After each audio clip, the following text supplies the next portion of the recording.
I'm a filmmaker, you're a filmmaker, let's talk about it. Today we're gonna do something a little different. I have my After Effects tutorials, my video essays, my regular vlogs, and my shorts on this channel, but we're gonna go ahead today and do a practical effect.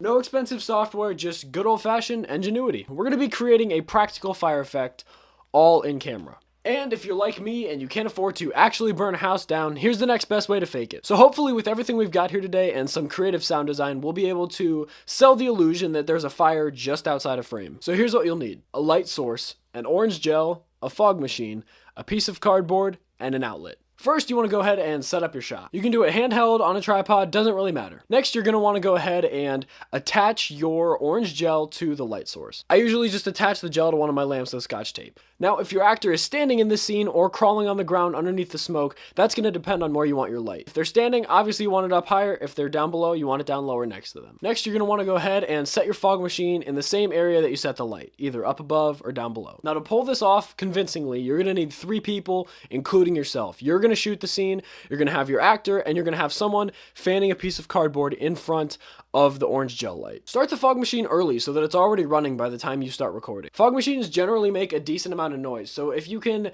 get that noise out of the way and still get that clean audio and have some fog already lingering around, that's the best way to go about it. Plus, if the fire's been going on for a while anyway, there would already be some smoke around. Before you begin rolling, ask the person holding the cardboard in front of the light to cover it about 75% of the time and leave it uncovered and flicker it and fan it in front of the light about 25% of the time. I found this the best way to do it because fire is not a constant light source. It's always flickering and changing and it's random. So if you can have them covering it the majority of the time and flickering the cardboard in front of the light the rest of the time, then I think that really sells the effect the best way. Along the way, making this shot, anytime you can make a decision that will directly impact the look of the scene and make the illusion be sold that much more, definitely go ahead and try and sell it as best you can. Then go ahead and have your subject walk through the scene, coughing or crawling on the ground, either way, and just have them do what you need them to be doing through the fire. Once you've started rolling, just let the scene play out and you've got it. These next few steps are going to be done inside of a computer, but all we really need to be able to do is add sound effects to the footage.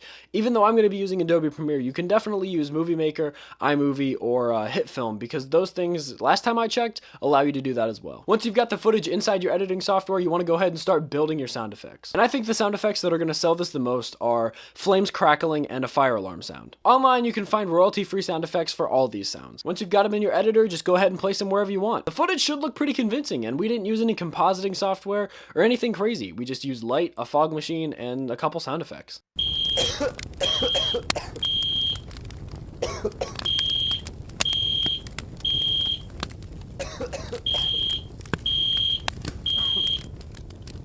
If you have Adobe After Effects, you can definitely go in and add some embers or things like that, some extra smoke maybe, and you can composite those into your footage.